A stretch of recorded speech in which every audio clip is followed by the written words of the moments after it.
Today, the problem of Africa are men and women who occupy positions of leadership and influence who are greedy. And you remember many times people ask, are they not satisfied? Greed does not ask that question because greed is insatiable. Greed can never be satisfied.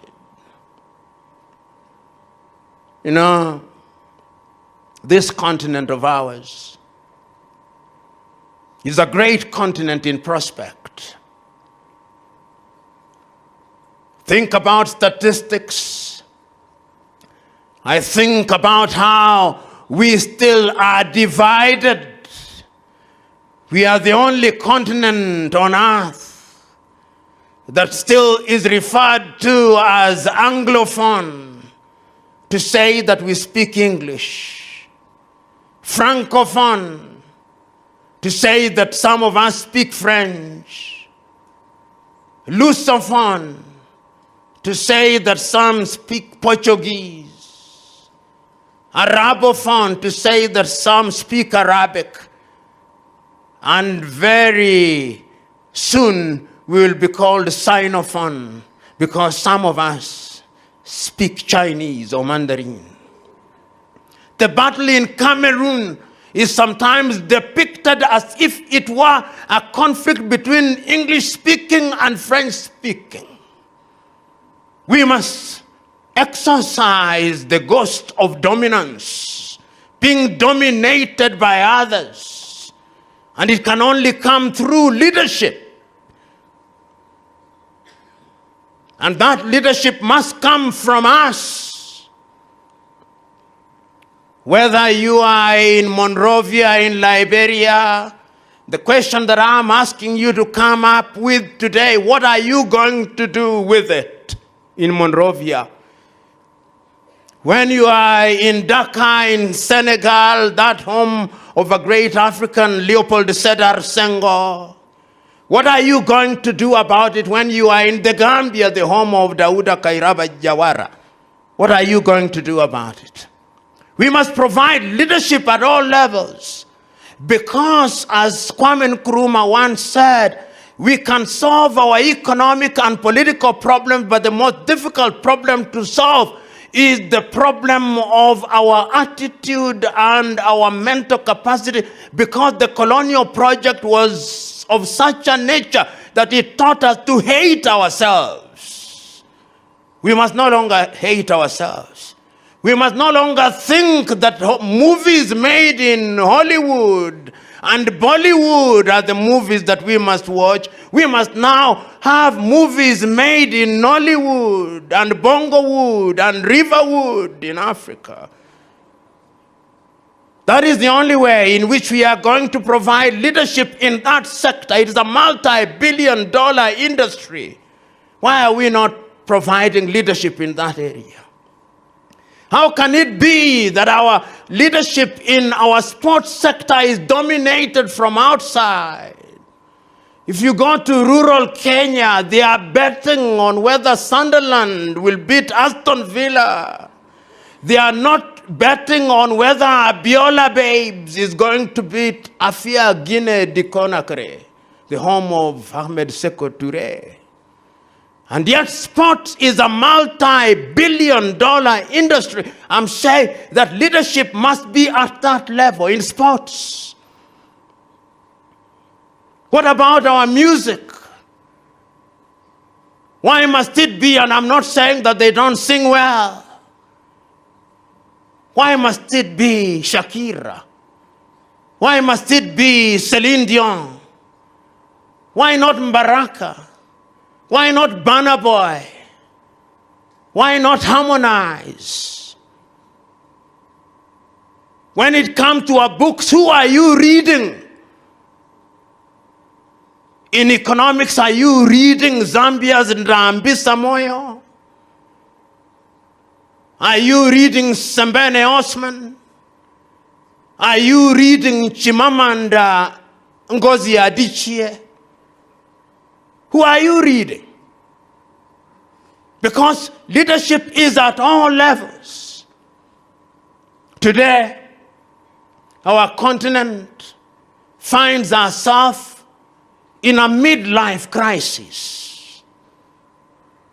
And you see many conflicts in Sudan, in Eastern Democratic Republic of Congo, in Tigray and Amhara region of Ethiopia, in northern Mozambique, in Cameroon. We are seeing those conflicts taking place. In Mozambique, they are in the streets. Because one of our problems, because we don't trust each other, even when we are called upon to enter into an election, we can't print our own ballots. And when we are called upon to count 8 million votes in Kenya, we can't count. And the United States of America counts 80 million votes in one night. In Kenya, we can't count 8 for 2 weeks. And even when we have counted, we don't trust our counting. Leadership is about trust, vigilance, and verification. You cannot lead when there is no modicum of trust in the things that we do. Have you ever wondered why we print our ballots outside of the continent? Have you ever wondered why we print our money outside of the continent? Have you ever wondered why we print our national identities outside of the continent? Have you ever wondered why we print our passports outside of the continent of 1.4 billion? We must trust ourselves. And Ezekiel, I can't agree with you more. All of us have a responsibility. All of us. Those of you who are Catholics here, how many Catholics are present in the assembly? Even if you are not Catholics, I want you to go and read a great Catholic, a great Christian, Martin Luther. He was alone. And those of you who are Pentecostal evangelicals must know, but for Martin Luther, there was no reform in the church.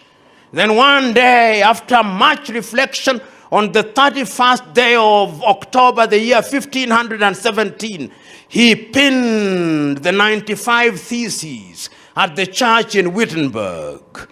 And this is what he said, among other things, that the time to speak the truth is not a favorable time. Truth must be spoken at all times, the consequences notwithstanding. And he was executed, Martin Luther. And that is how the church, that is how the Bible was translated into all the languages that we now have. Leadership is about knowledge, as you rightly said. And for those of you who are Muslims, because we must be aware of those differences, I want you to read the history of Islam. And there are 4 caliphs in the early days of Islam. Omar, Abu Bakr, and Uthman.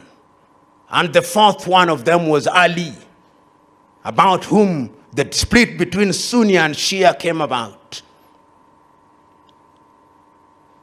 Ali was meant to be the first caliph, but he said, for the sake of Islam, I leave it to Abu Bakr and then ultimately Omar. A good leader must be able to surrender for the overall good. If you do not and are not prepared to surrender for the overall good, because it is you, because we must massage your ego, then you are not a leader. You are a megalomaniac. And Africa has no shortage of megalomaniacs who suffer from the Jehovah complex. The belief that they are God's gift to their country. And you can have a Jehovah complex as a hotel manager. You can have a Jehovah complex in your own office where nobody questions you. A good leader must be questioned, because nobody knows everything. I do not know how many of you have watched the movie Gandhi. If you haven't, I urge you to go and watch it. I've watched it 10 times. And there is a very important episode in that movie as I draw to my conclusion. And in that movie is about the life of Mohandas Karamchand Gandhi, whom you know as Mahatma. And India is still one. But there is danger of the split between India and Pakistan on the basis of religion, Hinduism and Islam. And there are two leaders, Jawaharlal Nehru, who is Hindu, and Muhammad Ali Jinnah, who is Muslim. And there is the Mahatma, who is considered the leader, the moral leader, who could, if he wanted, have been the first Prime Minister of India. And this is what he does. He calls both leaders and tells Nehru, I want you, Panditji, used to call him Panditji, short or endearment term for Pandit Jawaharlal. Panditji, I want you to stand down for Jinnah. For Jinnah to be the first Prime Minister of India and to name every head of department a Muslim. And this is what Pandit says. Gandhiji, I accept. But the people out there, because there is animosity. And this is what Jinnah says. It is either independent India or independent Pakistan or a civil war. The rest is history. You know what happened between 1947 and 1948. 1 million dead. Mohandas Karamchand Gandhi, otherwise known as the Mahatma, did not hold any office. But he was a moral leader. Ezekiel, leadership is not about titles. Titles come and go. And I want to tell you one of the reasons why Africa has never united, then I'll sit down. It happened in 1965, and the great Tanzanian leader records it, Mwalimu Kambarage Nyerere, the 1965 meeting at which all African leaders were invited, and they were all there. They are now presidents and prime ministers and ministers. And Diosagie von Nkrumah says, we unite for the sake of Africa. And unity never came. And Mwalimu says, as they were going out, he heard some of the leaders saying, thank God, Africa is not united. I would have stopped being a president. I would have stopped being a prime minister. Our love for titles is what destroys us. And speaking again, on the 7th day of March 1997, on the 40th anniversary of Ghana's independence, Nyerere once again said, Kwame wanted us to unite. Some of us wanted it to be gradual. Kwame was right. He was right because we did not unite at the right time. People have now gotten used to titles.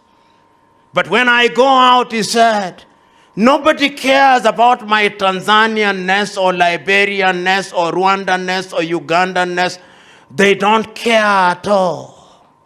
They only care about our Africanness. Today, when I hear my good friend Yoweri Kaguta Museveni talk about it, I agree. In 1986, he was saying those things, and he is beginning to say them again. The spirit has re-entered him again. Yes. But like all good answers, he must choose when to bequeath. A good leader must also know mentorship and when to decrease so that others may increase.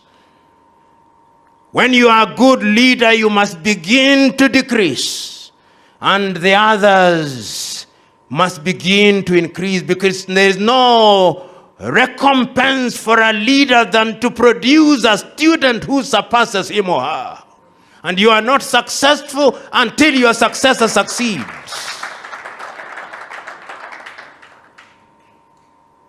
Brothers and sisters, we have no excuse. We must lead, and lead in the right direction. You know, this morning, as I was walking between 5 and 5:30, I asked myself, what should I talk about? And even yesterday, I agonized whether I should write a speech. And I said I should not. And if I'm to write one, I'll write one after I've spoken for your own records.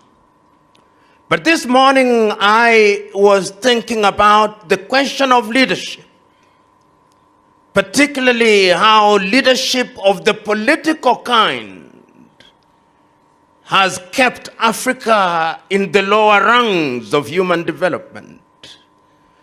And my mind went to the early days of the struggle for African liberation, and why it is that we, after having been humiliated through slavery, having been humiliated through colonization, then decided that we must regain our independence. And this was not confined to the continent of Africa. The spirit of liberation was one that was evident throughout the African diaspora. You only have to read about the lives of Africans in the Caribbean, such as Sylvester Williams, who are the founding fathers of Pan-Africanism in the 19th century. Some say even in the 17th century. You only have to listen to the early thoughts of people like Marcus Mosiah Garvey in order to appreciate what leadership was all about. You only have to listen to great Pan-Africanists like W.E.B. Du Bois, who died, as Ghanaians know, and was buried in Ghana. You only have to listen to John Henry Clark to know that the desire for liberation through moral leadership was alive and well from within and without the continent. You only have to listen to that famous speech by Martin Luther King Jr. in the month of August in 1963, the speech, I Have a Dream. Many do not know that, in fact, Martin Luther would not have said he had a dream until a famous American lady singer in the audience raised her voice. The lady was Mahalia Jackson, and told him, Martin, tell them about the dream that you had. That is when he left his written speech and he started talking about the dream that he had. Martin Luther King Jr. did not occupy any public office. He was a moral leader, and the world remembers him today because he stood for something and he was prepared to die for it. We must be prepared to die for what we believe in. And I also thought about many things this morning. And I thought about the great Kwame Nkrumah, and how very early on, from 1945 in Manchester in the United States of America, when he attended the Pan-African meeting, and the idea of liberation came to him. And when he came back to Ghana, which was then the Gold Coast, Africa was never to be the same again. And you will remember that before he was admitted at the University in Lincoln in the United States of America, where he was to meet Nigeria's Nnamdi Azikiwe, when he was asked to write his personal statement, this is what he said: so much to be done, so little time. So much to be done, so little time. And in 1958, in Accra, Ghana, he called all Africans of goodwill to Accra. There was no internet, there was no social media, but they assembled there. And the spirit of change started. And he did not restrict it to politicians, Diosagie for himself. He wanted all Africans to have their hands on deck to change the continent of Africa economically, socially, culturally, and otherwise. And he did not stop there. In 1961, he was present in Casablanca, Morocco, with the king, Hassan of Morocco, talking about Africa and about leadership, because he recognized that there is nothing that is as important as leadership. And he did not stop there. In 1963, between the 22nd and 25th days of May, under the aegis of Haile Selassie of Ethiopia, a meeting was held. 32 heads of states and governments in Africa and liberation movements assembled in Addis. Many do not know that at that time, Addis Ababa was never to be the headquarters of the African Union. The Diosagie for Kwame Nkrumah wanted it to be in Accra, and Gamal Abdel Nasser of the United Arab Republic, now called Egypt, wanted it to be in Cairo.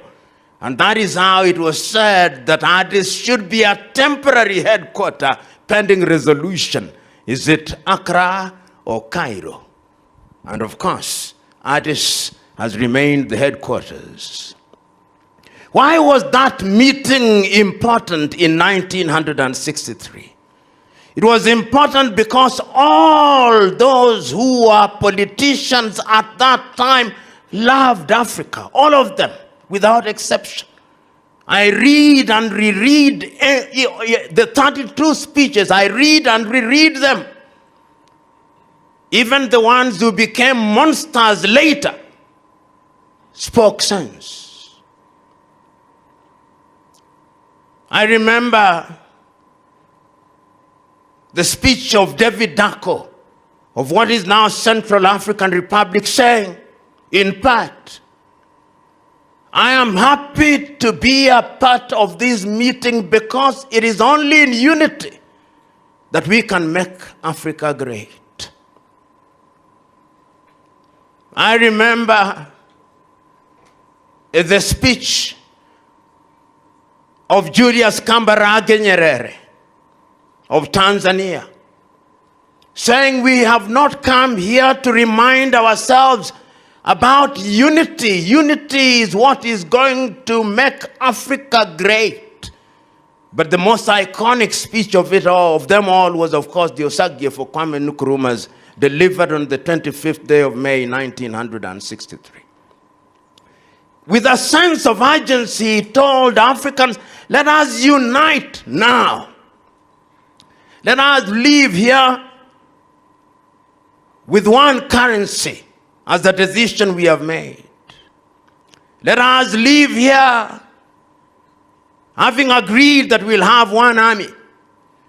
Let us live here having agreed that we'll have one foreign policy. And I'm suggesting that indeed we put together a committee of ministers to come up with those decisions. And I'm suggesting that we even choose the capital of Africa now. I do not know what others think he said, but I suggest that it should be in Leopoldville, which is now Kinshasa. We did not listen to him, and we ended up with the Organization of African Unity, OAU. Leadership.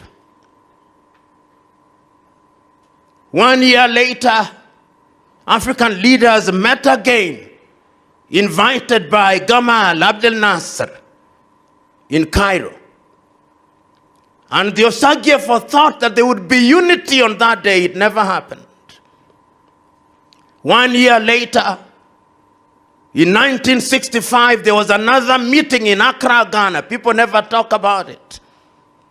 They never talk about it because 1 year later, the Osagiefor was overthrown while on an official visit to Hanoi, Vietnam, via Peking, China. Peking now called Beijing.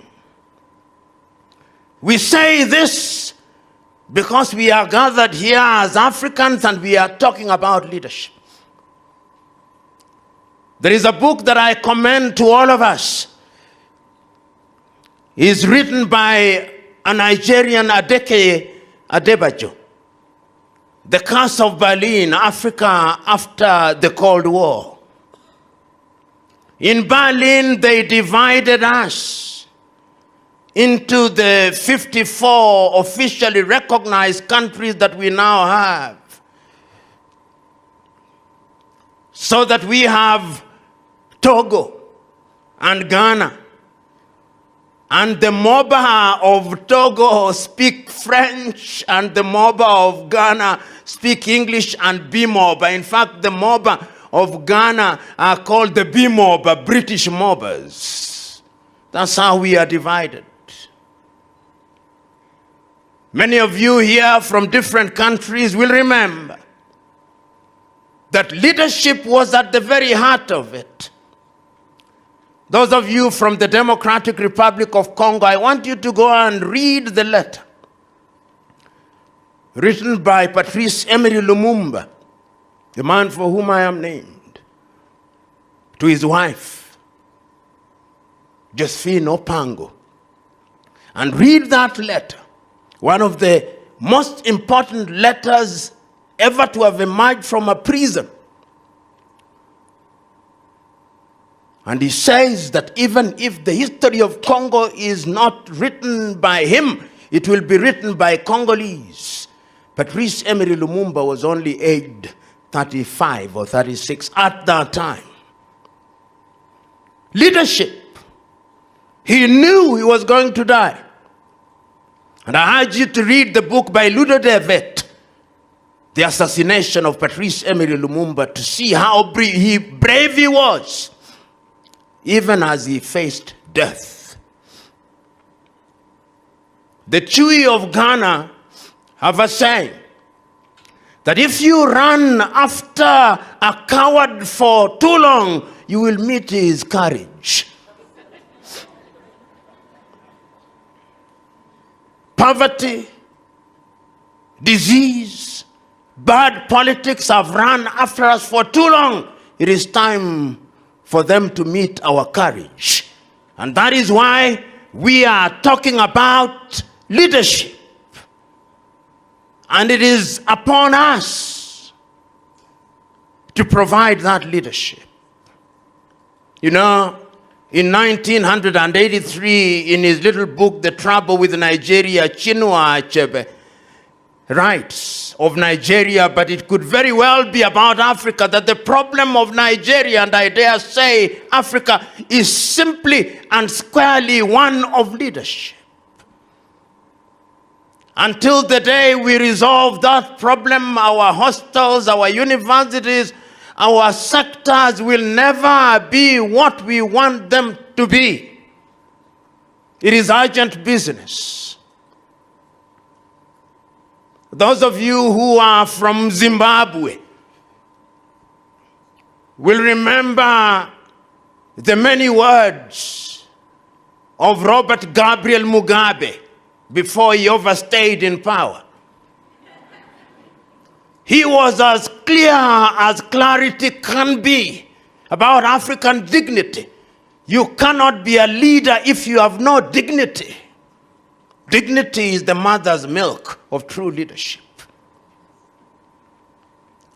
Those of you who are from Mozambique, and you want to know that the name of your country, Mozambique, is after an Arab sheikh called Ibn Bik. That is how Mozambique acquired its name. The home of Samora Moises Machel. And I want you to go and read about leadership, not just from Samora, but from Eduardo Mondlane, and how they died for that which is good and right. Leadership at all levels is what is going to change the continent of Africa. I'm focusing on these individuals because, as they say in Hindu philosophy, when the politics of a country stumbles, everything crumbles. No matter how well-intentioned you are, if the toxicity of politics is alive and well, then everybody dies. If you doubt me, you go to Khartoum now, if you can go at all. Those of you who are from La Côte d'Ivoire, and you will remember in La Côte d'Ivoire, in the early days of Félix Houphouët-Boigny, although a Francophile, he was proud. And if you want to meet any proud people on earth, meet Côte d'Ivoirians. They love their country. And go to Abidjan or Grand Bassam, and you see pride. Pride is not a bad thing if it is not something that leads you into arrogance, because pride is the mother of excellence. When you are proud, you want to do things well. Those of you who are from Mali, many of you who are from Mali do not remember that there once lived a great man there, Modibo Keita. Modibo Keita and the Osagie for Kwame Nkrumah formed a union which did not go very far, and Patrice Emery Lumumba was prepared to be part of that union. Leadership, selfless leadership. Those of you who are from Namibia, and there are two great politicians who came out of that land, Namibia. One of them did not even go very far, but those of you who are from Namibia and those Africans, I want you to go and read the life not of Sam Nujoma, but Andimba, Haman Toivo, Yatoivo. These were great men. And what they said is that in order to serve the continent of Africa, we must be dedicated to her.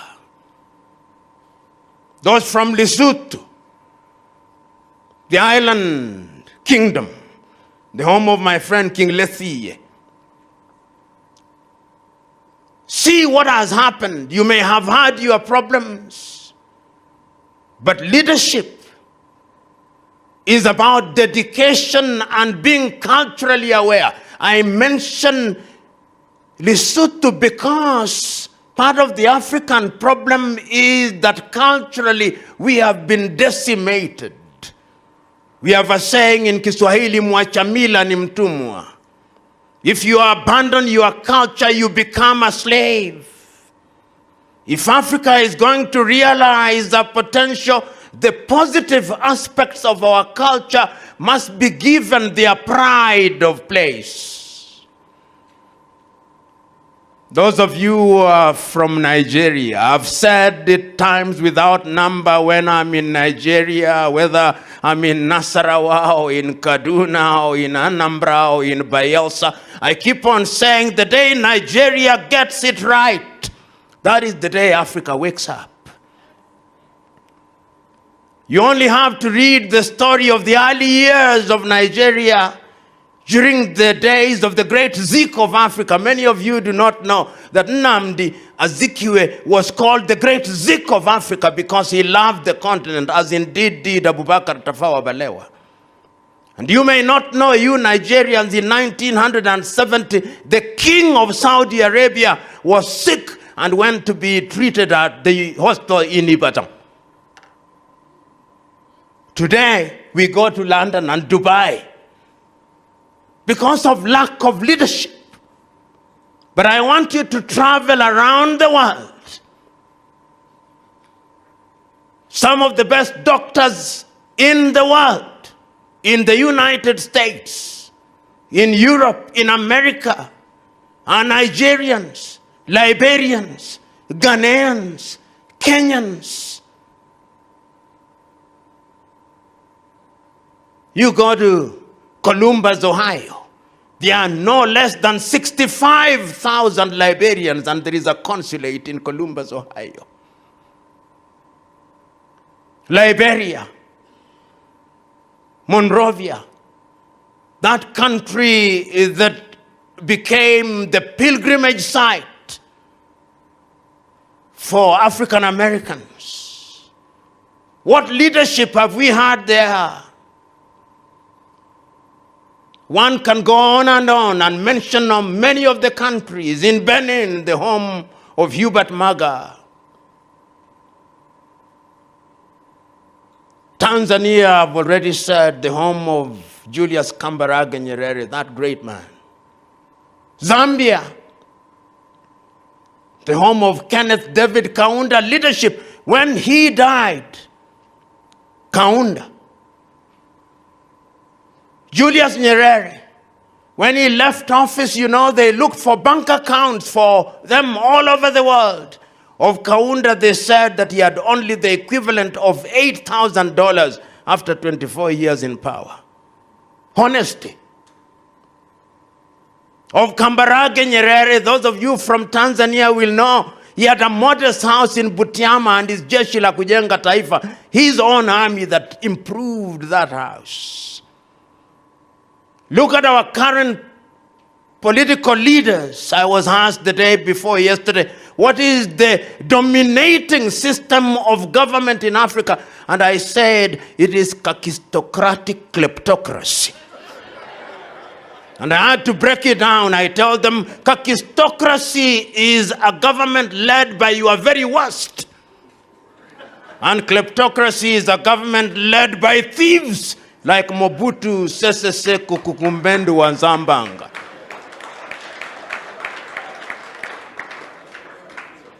It is about leadership at all levels. You know, I go to Rwanda often. And I remember Rwanda in 1993. And I remember for 100 days, the world was silent as the genocide was taking place. Optimists wrote the obituary of Rwanda, said, they have died, they will never rise again. But through leadership, I want you to go to Kigali now. See order.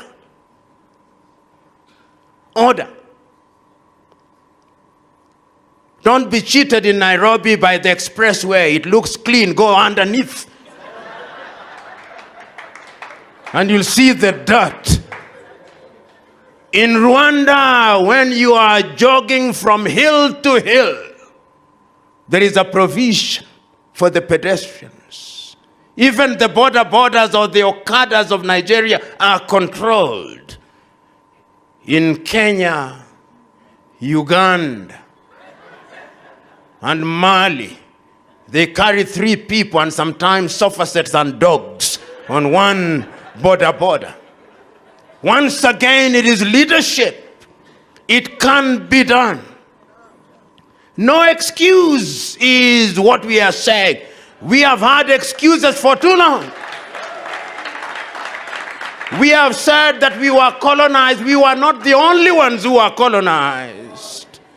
You know, the Arabs have a saying that when the Pharaoh was asked, "Why have you become a tyrant?" the Pharaoh said, "Because nobody stopped me." We create tyrants because we do not stop them. It is our duty to raise our voices at all times. You know, there is a book I commend to you. It's written by Henry Gibson, an enemy of the people. He says that the speaker of the truth is bound to be unpopular. And even when the masses catch up with him, he remains unpopular, she remains unpopular. And he ends up by saying, the strongest man or woman in the world is one who stands alone for the truth. There are men of God here. You know, my views about Christ are sometimes contentious. Some even say blasphemous. But I ask critical questions. At one time, I was asked if I lived in the days of Jesus, which of the disciples do I think I would have been? And I said I would have been Thomas, without doubt. I would have asked Christ, "Oh, I want to see." I would have been Philip. I would have asked Christ, "We have seen you for several years, but we now want to see the Father." I would have asked. Because I would not be the only person who asked such a question. John the Baptist himself, who baptized Christ on the day before his death, while he's in prison, sends 2 disciples to Christ to ask of him, "Christ, are you the one, or we should wait for another?" And Christ does not tell him whether he's the one. He simply says, "Go and tell him the blind see, the deaf hear, the lepers are healed, and the gospel is being preached throughout the world." And then John dies. A good leader must doubt. Doubt. Because it is in doubting that you confirm, and it is in doubting that you have the scientific approach to issues. If you doubt, if you don't doubt, you are not a leader. But when you doubt, give room to be convinced. A good leader must not think that he or she has the monopoly of wisdom and knowledge, because those who think they have the monopoly of wisdom and knowledge often lead their countries through shortcuts to chaos. You know, there was a leader in Equatorial Guinea called Marcius Nguema Biyogo. He was overthrown in 1979 by his cousin, I think his nephew, who is the current leader of Equatorial Guinea. And when he was the leader, he thought he was God's gift to the world. When the news was about to be aired on television, he would emerge, his image would emerge from the clouds, and they would say, "Milagro unico," the unique miracle.